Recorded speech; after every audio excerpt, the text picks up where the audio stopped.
गोबां फोथायारिफोरा गोबां सुबुंफोरा बुङो आङो बैबायदि जागोन, बिबायदि जागोन, आमुखा बायदि जागोन, आमुखि बायदि जागोन होननानै गोबां मानसिफोरा बुङो।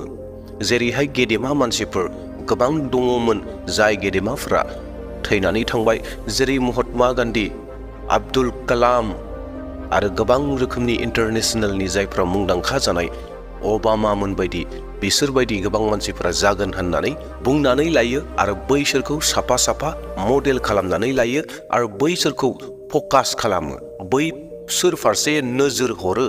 आरो बेल' नङा, गोबां फोथायारिफोर दङ जाय फोथायारिफोरा बुहुमनि बेसाद मुवा फारसे गावनि नोजोरखौ फकासखौ दोनो। नाथाय अनजाग्रा प्रियफोर, जोंनि जिथु नोजोर, जोंनि जिथु फकास, जोंनि जिथु मडेल, जोंनि मडेल फकास नोजोरफोरा जिसु ख्रिस्टनियाव जानांगौ। दिनै बे बिषयाव भिडिअखौ बुंनो थांगासिनो दङ, जेराव जोंहा जिसु ख्रिस्टनियाव फकास खालामनायाव गोबां मुलाम्फाफोर दङ आरो जोंनि जिउआव मोनसे गेदेर सोलायनायफोरा फैगोन। दा बेयावहाय बेफोर मोनफ्रोमबो बाथ्राफोरखौ मोनथिनो थाखाय भिडिअखौ जोबजासिम नायगोन। जोङो जिसु ख्रिस्टखौ एबा जिसु ख्रिस्टनियाव मानो फकास खालामनांगौ बे बिसयखौ जोङो रोखा जाहैनो हागोन। दे अब्ला प्रियफोर, समखौ आद्रि खालामाब्लानो थोंजोङैनो भिडिअ फारसे आवगायलांनो हास्थायदों। नाथाय बिनि सिगाङावनो खावलायनो हास्थायदों, सोरबा जुदि आंनि चेनेलाव गोदान फैदोंब्ला आंनि चेनेलखौ साबस्क्राइब खालामना लागोन, जेन फैबाय थानाय समाव नोंथाङा जेन इसोरनि बोसोनखौ खोनासंबाय थानो हायो। आरो लोगोसेयैनो खावलायनो हास्थायदों, नायनानै मोनसे लाइक होनानै होगोन। नोंथांनि लाइक होनाया आंखौ गोबां गोदान गोदान भिडिअ लाबोनो थाखाय थुलुंगा होयो। आरो नोंथाङा सानोब्ला बेफोर भिडिअफोरखौ गुबुनाबो मोनथिथों बेफोर बाथ्राफोरखौ होननानै अब्लाना नोंथाङा शेयार खालामनानै होनो हागौ। जिसु ख्रिस्टनियाव मानो फकास खालामनांगौ बेनि सेथि बाथ्रा। जिसु ख्रिस्टआ जोंनि फोथायनायनि लिरगिरि आरो बिखौ जाफुंसार होग्रा। Christ is the author and finisher of our faith. मसीह हमारी विश्वास का लेखक और पूरा करने वाला है। इसोरनि बोसोना बे बिषयाव बेबायदि बुंदों, इब्रायारि 12:2 दे जोङो जिसुनि थिङै नोजोर होबाय थानि, फोथायनाया बिनियावनो उजियो आरो बिनियावनो जाफुंहैयो।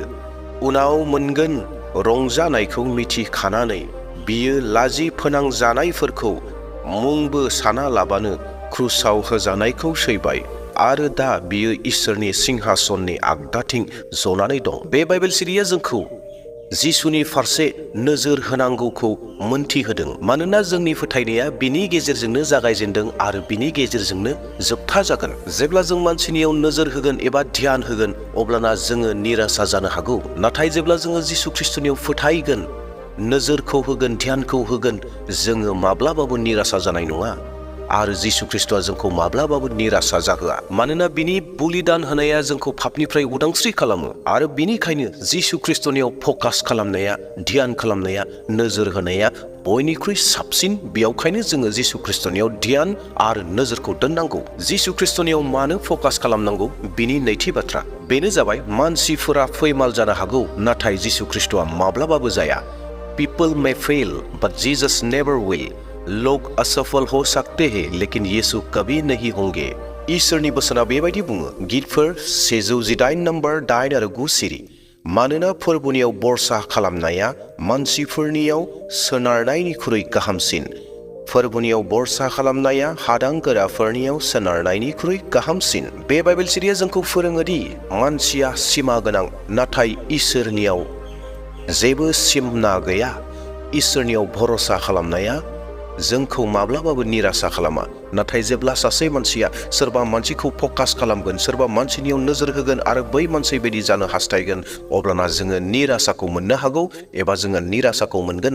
नाथाय जिसु ख्रिस्टनियाव भरोसा खालामनाया, जिसु ख्रिस्टआ जोंखौ माब्लाबाबो निराशा खालामनाय नङा। मानसिया मानसिनो आबुङै सहाय आरो मददखौ होजोबनो हानाय नङा। मानसिया सोरबा सासे मानसिनो रैखाथि होनायाव फेलें जानो हागौ। नाथाय अनजाग्रा प्रियफोर, इसोरनियाव भरोसा खालामनाया, इसोरनि सरनाव फैनाया, इसोरा जों बयखौबो अरायनि थाखाय मदद खालामनो, अरायनि थाखाय रैखाथि खालामनो हायो। बिनियाव माब्लाबाबो फेलेङा गैया। बेयावखायनो साफ्रोम फोथायारिफोरा इसोरनियाव गाव गावनि फकासखौ दोननांगौ।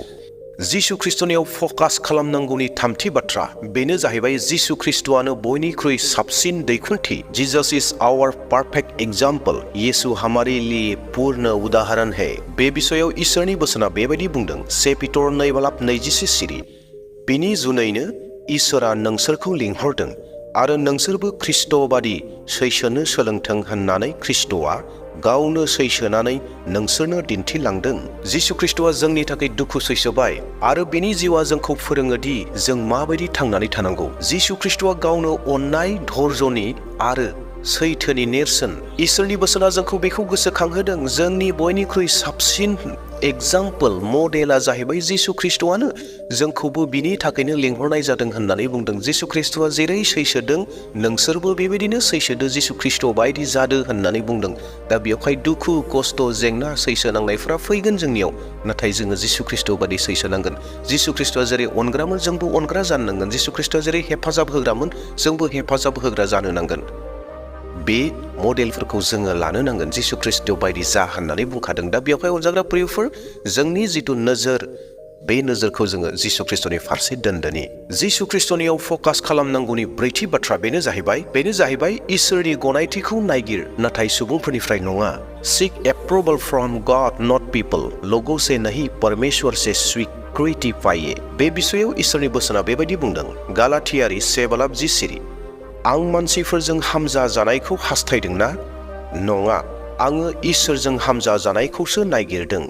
आङो मानसिफोरखौ खुसि खालामनो हास्थायदोंना? आङो दाबो बेखौ हास्थायदोंब्ला आङो ख्रिस्टनि लें जानो हाया। गोबां समाव जोङो मानसिनि हास्थायनायफोरखौ, मानसिनि बुंनाय खामानिफोरखौ जोङो जाफुंसारहोनो हास्थायो। बैफोर खामानिफोराव जोंहा गोसोनि सान्थिया गैया।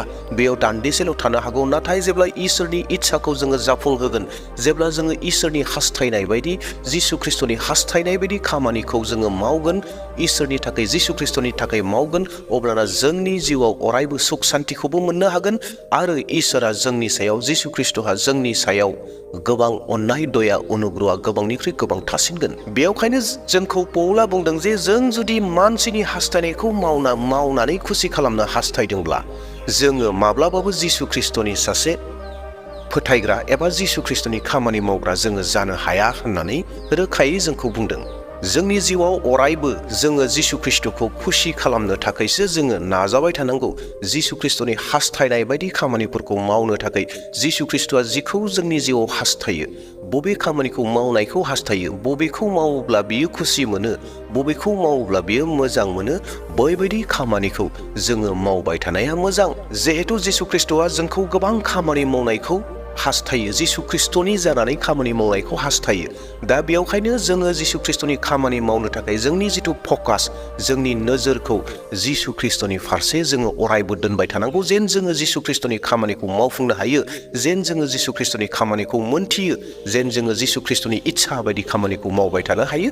बिनि थाखायनो जोंनि जिथु फकास, बे फकासखौ जोङो जिसु ख्रिस्टनियाव लागारबो दोननांगौ। जिसु ख्रिस्टनियाव फकास खालामनांगौनि बाथि बाथ्रा बेनो जाहैबाय इसोरनि रायजोखौ मोननो थाखाय रिमेन फोकस ऑन द किंगडम ऑफ गॉड, परमेश्वर के राज्य पर ध्यान केंद्रित करो। बे बिषयाव इसोरनि बोसोना बेबायदि बुंदों। माथाइनि 6:33।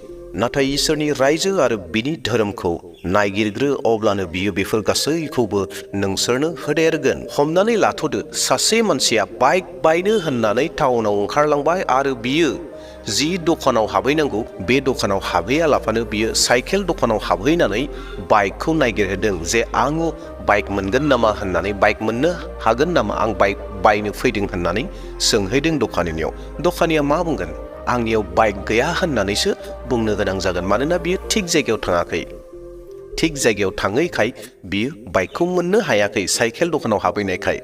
थिग बेबायदिनो जों जुदि जिसु ख्रिस्टनियाव फकास खालामाब्ला जोङो सोरगो रायजोखौ मोननो हानाय नङा। मानोना सोरगो रायजोनि साबिया सोरनियाव दङ? जिसु ख्रिस्टनियाव। सोरगो रायजोआव लांनो हानाय गोहो मोन्थाया सोरनियाव दङ? जिसु ख्रिस्टनियाव। सोरगो रायजोखौ जोंनो सोर होनो हायो?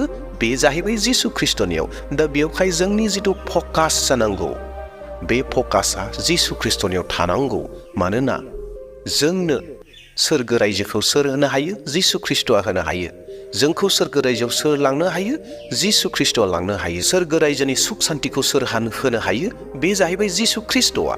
जों जुदि बेफोर गासै बाथ्रानि थाखाय सोरबा मानसिनियाव भरोसा खालामोब्ला, मानसिनियाव फोथायोब्ला, सोरबा मानसिनियाव सोनारोब्ला, आङो बेफोरखौ मानसिनियावनो मोननो हागोन होननानै सोरबा देब देबिनियाव फोथायोब्ला, गुबुननियाव फोथायोब्ला, जायफोरा बुहुमाव गावखौ इसोर होननानै बुंना लाफैदों, बैसोरनियाव जुदि फोथायोब्ला जों जानो सोरगो रायजोखौ मोनगोन, जों मोननाय नङा अनजाग्रा प्रियफोर। दा बेयावहाय जोङो जोंनि जिथु फकास, बे फकासा जिसु ख्रिस्टनियाव थानो नांगौ। दे अब्ला अनजाग्रा प्रियफोर, जोङो जिसु ख्रिस्टनियाव मानो फकास खालामनांगौ बिनि बिसय जोङो मोनबा पइन्ट नायबाय। गोबांथा बिसयफोर दङ, गोबांथा बिसयखौ लाबोआलाबानो मोनबा बिसयखौ नोंथांमोननो मोनथिहोबाय।